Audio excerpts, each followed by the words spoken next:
Hello, Bacho. Let's take a given question. The question says a free hydrogen atom, after absorbing a photon of wavelength lambda a, gets excited from the state n equals to 1 to the state n equals to 4. Immediately after that, the electron jumps to n equals to m state by emitting a photon of wavelength lambda e.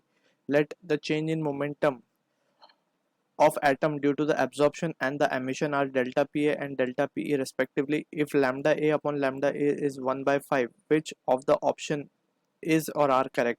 We can use the value of Hc as 1242 electron volt nanometer, and 1 nanometer corresponds to 10 raised to minus 9 meter.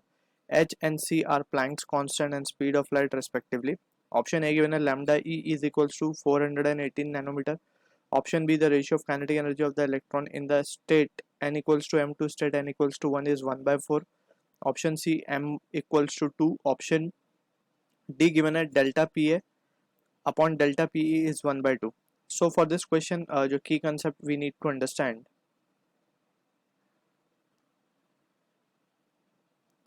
is the concept of emission and absorption spectrum. तो basically होता क्या है यहाँ पे, इसको थोड़ा सा हम समराइज कर लेते हैं, then we will discuss the problem actual. तो यहाँ पे अगर let's suppose we have some orbits having principal quantum number 1 2 3 and 4. अब क्योंकि ये लोअर ऑर्बिट में जो एनर्जी होती है of an electron is less, तो अगर हम इसको बाहर से कोई एनर्जी प्रोवाइड करते हैं, लेट्स से कोई इलेक्ट्रॉन है यहाँ पे and we are providing some energy to it, and ये electron let's say fourth orbit में चला जाता है, तो हमें कितनी एनर्जी से देनी होगी? ये energy should be the energy difference between the fourth orbit and the first orbit, यानी कि ये जो हम ई देंगे that should be E4 minus of E1. ये चीज़ हमें यहाँ पे याद रखनी है. एंड ये ई जो है basically it is in the form of photon, तो एनर्जी ऑफ फोटोन है बेसिकली ये. तो इसको हम लिख सकते हैं H into nu, and that is equals to, यहाँ पे हम बात करेंगे just when we are radiating it with light. ठीक है ना, एटम को जब हम लाइट से रेडिएशन देंगे या फिर फोटोन प्रोवाइड करेंगे, so in that situation this transition is taking place. अब ये जो केस है यहाँ पे हम इसको Hc ओवर लैम्डा भी लिख सकते हैं, and that will be equals to the energy difference.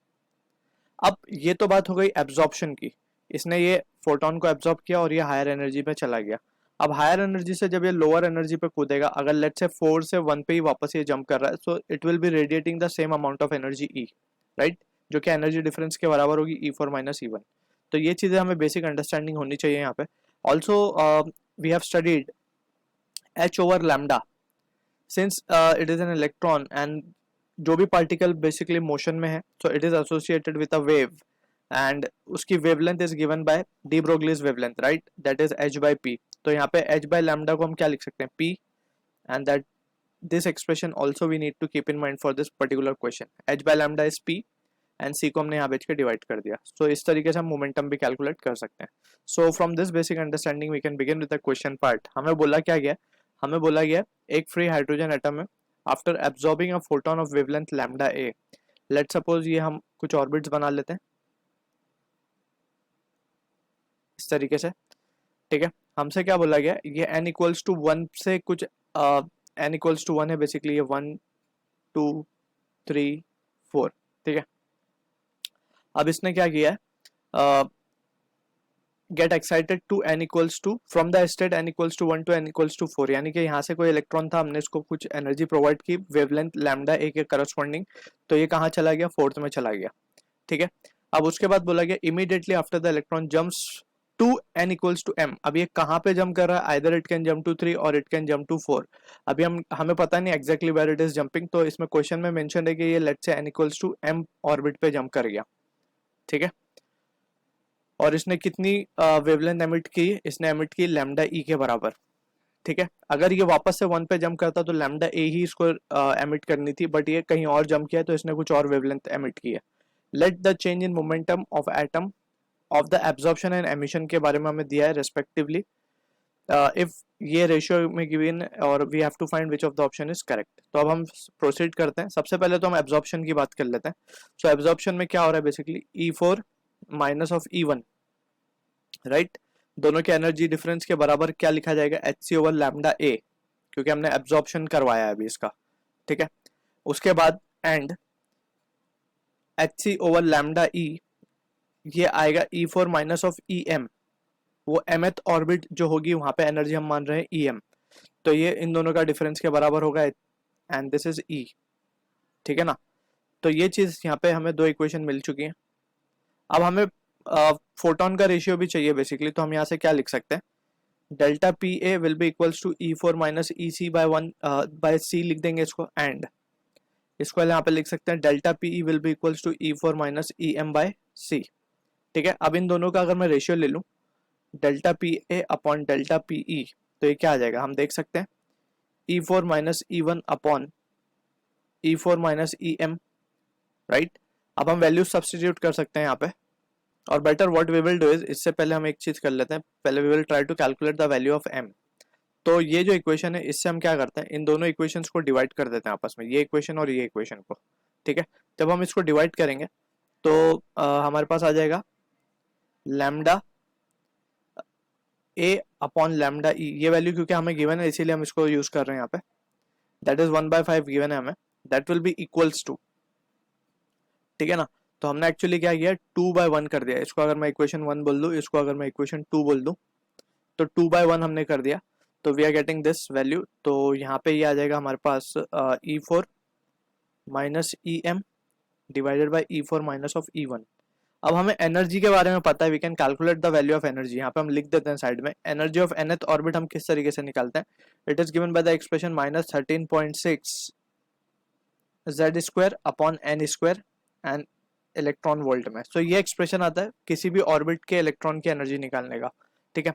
तो यहाँ पे हम देखें अगर ध्यान से, तो E4 के लिए हम क्या लिख सकते हैं इसको, E4 के लिए इट विल बी -13.6, दोनों तरफ से न्यूमरेटर डिनोमिनेटर से हम कैंसिल आउट कर देंगे, Z की वैल्यू 1 होगी फॉर हाइड्रोजन, जस्ट N के लिए हम बात करेंगे तो इट विल बी 1/16, 4 का स्क्वायर 16 हो जाएगा, और ये हो जाएगा 1/m स्क्वायर और divided by 1/16 minus 1, right.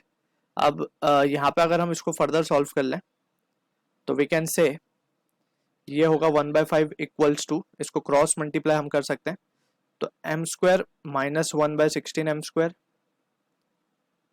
Divided by 1 minus 16/16, तो 16 से 16 कैंसिल हो जाएगा, और यहाँ पे बचेगा हमारे पास 1/5 is equal to m square minus 1 upon -15, right.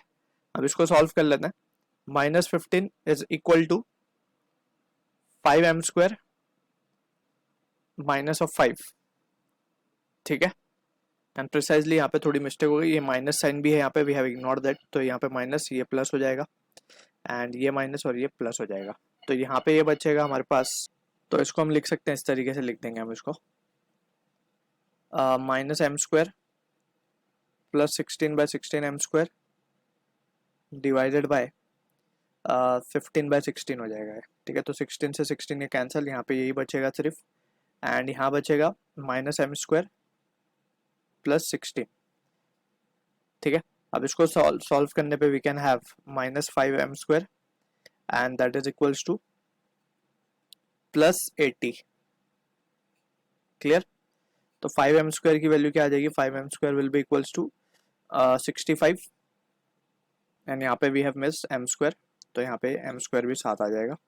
तो यहाँ पे हम देख सकते हैं 15m स्क्वायर, ये हो जाएगा 20m square, and this will be equals to 80, तो यहाँ से m की वैल्यू आ रही है 2। सो ये सेकेंड ऑर्बिट पे जंप कर रहा होगा, तो ऑप्शन सी तो हमारा करेक्ट हो गया यहाँ पे।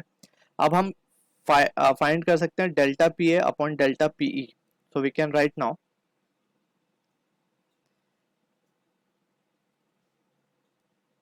Delta P A upon delta PE will be equal to, अब हम रेशियो ले लेंगे जस्ट इन दोनों इक्वेशंस का, इसको मैं इक्वेशन अगर बोल दूं लेट्स से थर्ड, एंड इसको इक्वेशन बोलते हैं fourth.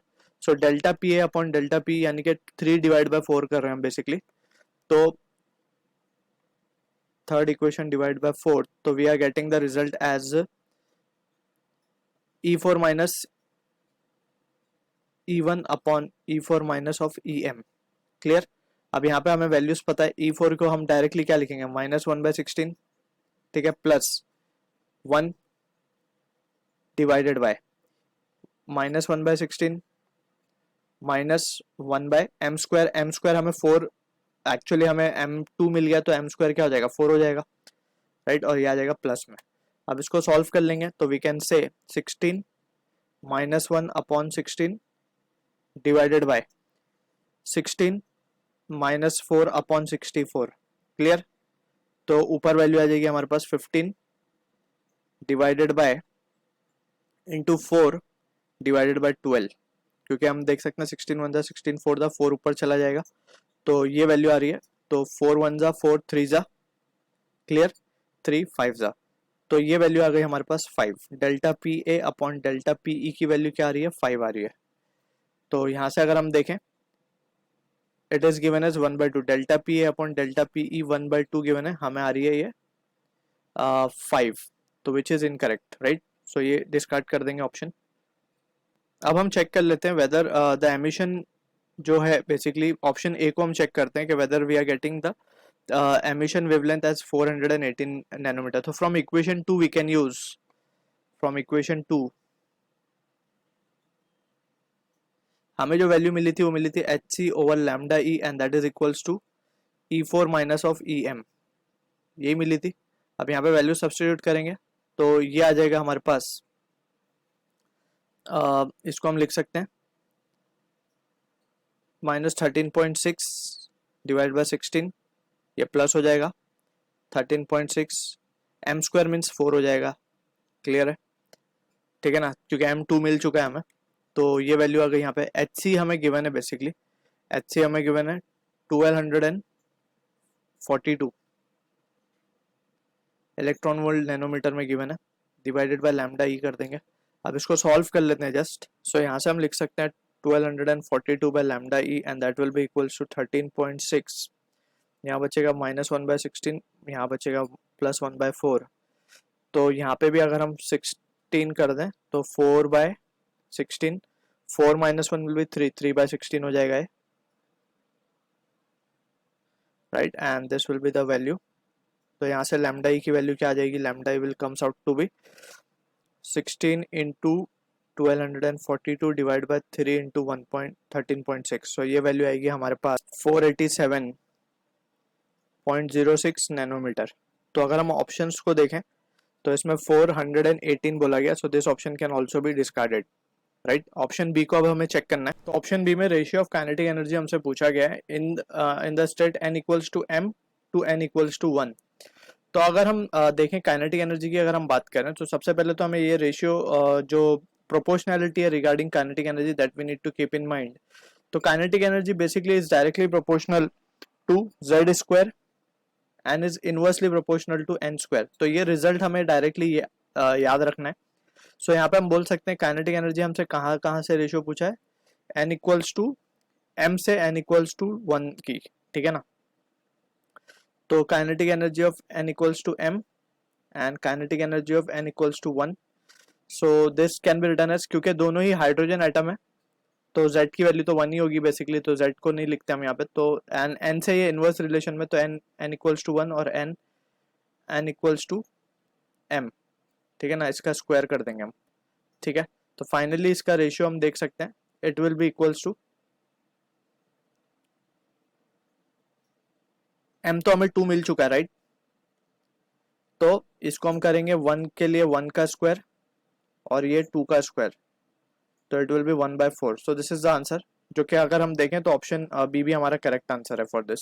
So I hope you understood the solution. All the best.